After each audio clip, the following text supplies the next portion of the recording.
Salut les pêcheurs, alors aujourd'hui ça y est, c'est le changement automne-hiver et on arrive à des moments où les températures elles commencent à baisser, qu'on peut le sentir. Il y a beaucoup de personnes qui disent que la pêche s'arrête en hiver et qu'il n'y a plus rien à pêcher. Là je parle pour la Méditerranée et il se trouve qu'ils ont tort, clairement. Que ce soit du bord comme en bateau, il y a encore plein de choses à attraper. C'est juste qu'il faut penser à changer ses tactiques. Pourquoi? Parce que quand on passe de l'automne à l'hiver, il se passe quelque chose de très important dans l'eau, qui est le passage du chaud au froid. Le passage du chaud au froid, qu'est-ce que ça veut dire? Même si cette année il a fait particulièrement chaud très longtemps, les poissons étaient un peu perturbés, là on passe de l'eau chaude à l'eau froide. Et ça, c'est quelque chose qui est très important à comprendre. Pourquoi? Parce que comme nous, les poissons, ils vont changer de comportement. Nous, on va changer un peu nos habitudes, on va pas forcément rester dehors tout le temps parce qu'il commence à faire froid et on va changer, on va mettre plus de couches de vêtements. Les poissons c'est pareil, ils n'aiment pas le changement brusque de température. Un changement brusque de température, ça entraîne un changement de comportement chez le poisson.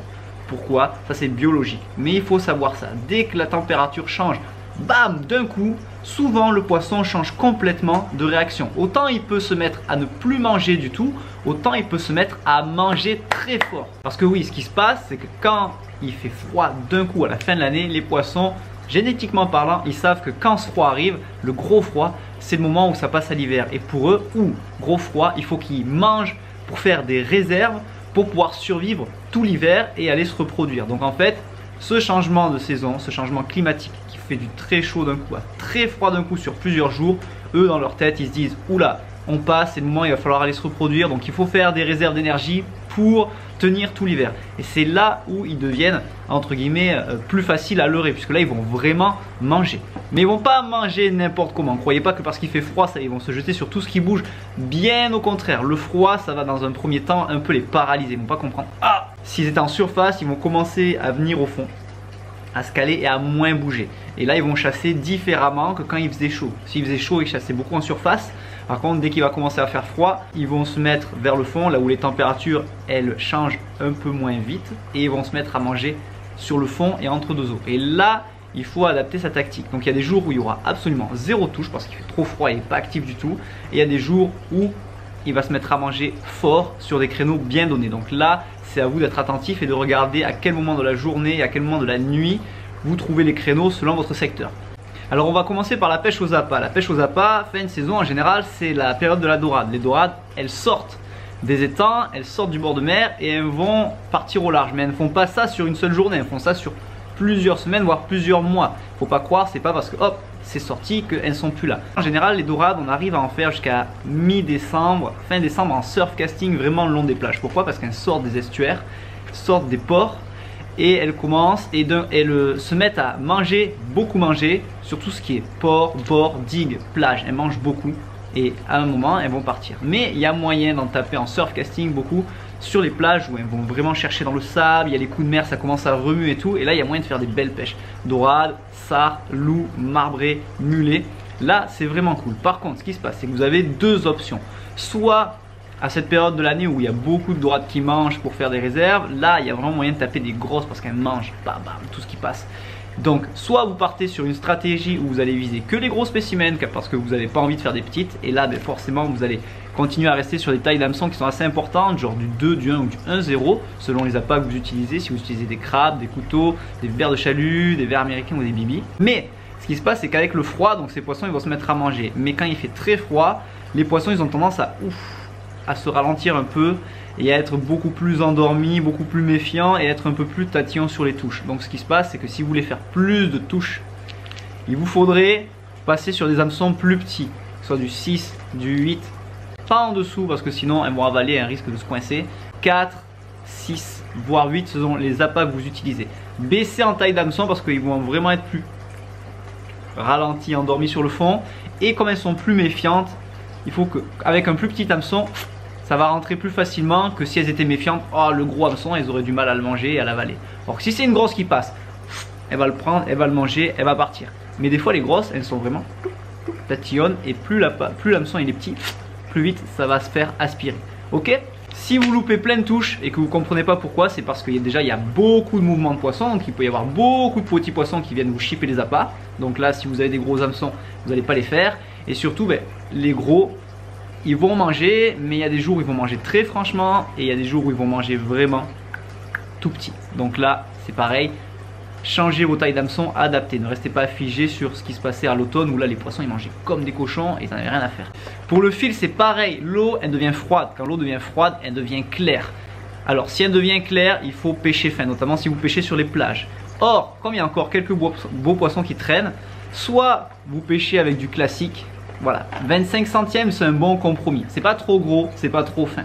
Et là on peut faire un poisson sympa du bord de la plage, ça se travaille bien, sans problème. 25 c'est cool. Par contre si c'est vraiment clair, là passez sur du 20, du 18, voire du 16 ou du 22 si ça vous fait plaisir. Mais allez en dessous de 25 s'il vous plaît, sinon vous allez vraiment pas avoir beaucoup de touches.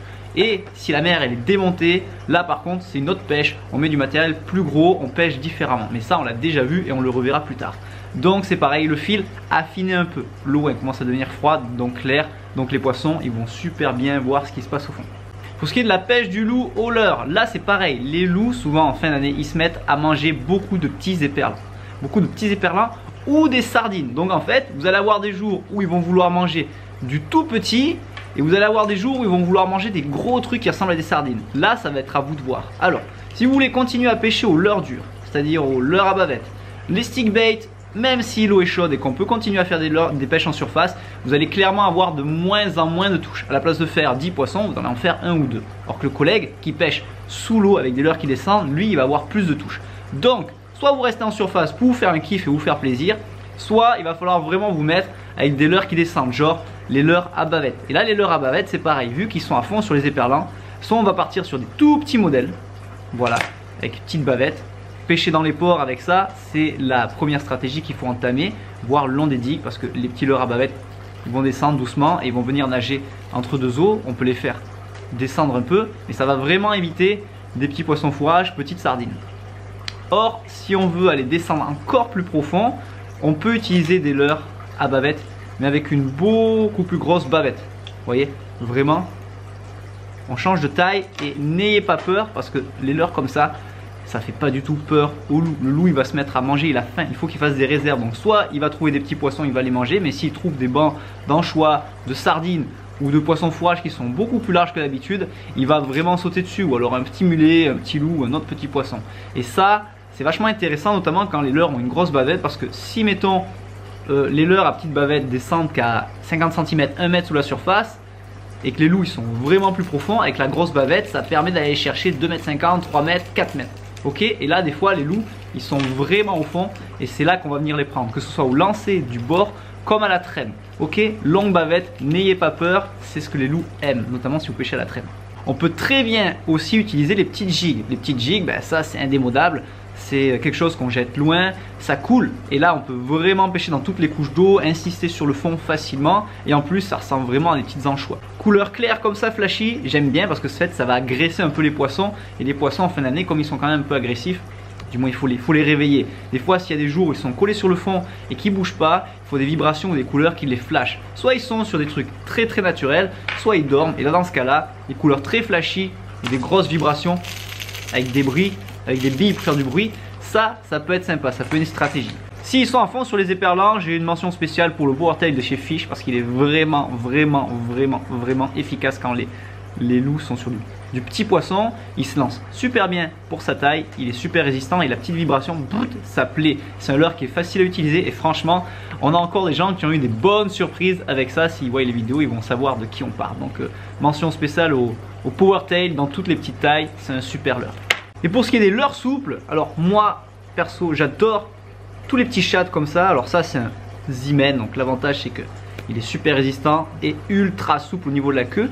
Ou alors des tailles au-dessus. Vous voyez, taille au-dessus classique, toujours en matière super élastique. Pourquoi j'aime bien les Zimen? Parce qu'en fait ils sont ultra souples, ce qui fait que dans l'eau la nage est beaucoup plus naturelle et le poisson quand il va l'engamer, le leurre se plie très facilement dans la bouche. Il va pas forcément venir le prendre comme ça, et s'il le prend comme ça, le leurre il est super résistant. Et ce qui est bien, c'est que quand il va venir le prendre, tout le leurre se plie. Vous voyez, tout le leurre il va vraiment se plier très facilement pour qu'il vienne tout engamer. Alors soit on va être sur des tout petit shad comme ça, classique, qu'on lance et qu'on ramène doucement avec une bonne tête plombée près du fond. Tic, tic, tic, tic. Ça c'est entre 3 et 10 grammes. Ça c'est vraiment pour imiter les tout petits alevins dont les loups se gavent à l'automne et tout l'hiver. Ça peut imiter une petite crevette, ça peut imiter une petite anguille, ça imite plein de choses, mais ça imite du petit et ça c'est super important. Il faut pêcher petit. Et après, si ça marche pas, vous pouvez passer sur des vibrations plus grosses, plus fortes, toujours pour les réveiller. Et il y a des jours où ils ne sont pas forcément sur le petit, comme on le dit, ils sont sur du gros. Donc là, pareil. Au niveau des couleurs, soit couleur claire, soit couleur flashy, à vous de voir ce qui donne le jour même. Et bien sûr, l'hiver, c'est le début de la saison des calamars, donc la pêche avec les turlutes. Et ça, c'est du début de l'automne jusqu'à la fin du printemps. Donc autant vous dire que vous allez pouvoir vous régaler tout l'hiver. Sèche, poulpe, calamar. Là c'est pareil, on aura plein de tutos, on a déjà fait plein de tutos, mais on va en refaire plein avec des explications. Alors, bien sûr, ça sera toujours turlute non plombée et turlute plombée, ok? En sachant qu'avec les turlutes plombées, si vous commencez à pratiquer, ça sera plus pratique. Au niveau des couleurs, parce que oui, il faut respecter les couleurs, parce que si vous avez la bonne couleur, vous allez carrément faire plus de prises que si vous n'avez pas la bonne couleur. Et là, au niveau des turlutes, c'est vrai qu'il en existe beaucoup. En début d'année, ce début d'année, maintenant, dans nos alentours, il semblerait que les couleurs claires aient très bien marché. Pourquoi? Parce que quand l'eau elle est claire, les couleurs claires, ça a l'air d'être un peu ce qui leur plaît le plus. Ok, des fois, ça peut être les couleurs foncées, mais couleurs claires, ça leur plaît beaucoup. Quand l'eau elle est claire et quand l'eau elle est trouble, on peut mettre soit du très foncé pour faire contraste, soit très flashy. Mais là, il va falloir s'adapter. Mais oui, clairement, allez à la pêche l'hiver parce que en plus d'avoir des dorades sur le bord, des loups qui traînent encore avant la fraie, des calamars et des sèches, il y a encore plein de choses à faire. Il y a des belles journées, notamment en Méditerranée, et il y a moins de monde au bord de l'eau, c'est quand même plus agréable et c'est des pêches qui sont un peu différentes. C'est un peu plus technique, il faut ramener un peu plus doucement, il faut prendre un peu plus son temps. Par contre, c'est le moment de l'année où on fait des gros poissons, grosses dorades, gros loups, gros calamars, grosses sèches. Donc n'hésitez pas à aller au bord de l'eau l'hiver, vous allez voir, vous allez probablement mieux vous régaler que si vous étiez dans la télé. Et ça, c'est clair parce que le soir, vous pourrez raconter que vous êtes allé à la pêche et que vous avez vécu des bons trucs au bord de l'eau quand vous aurez les pieds au chaud devant la télé. Donc allez à la pêche l'hiver, je vous garantis, ça vaut le coup.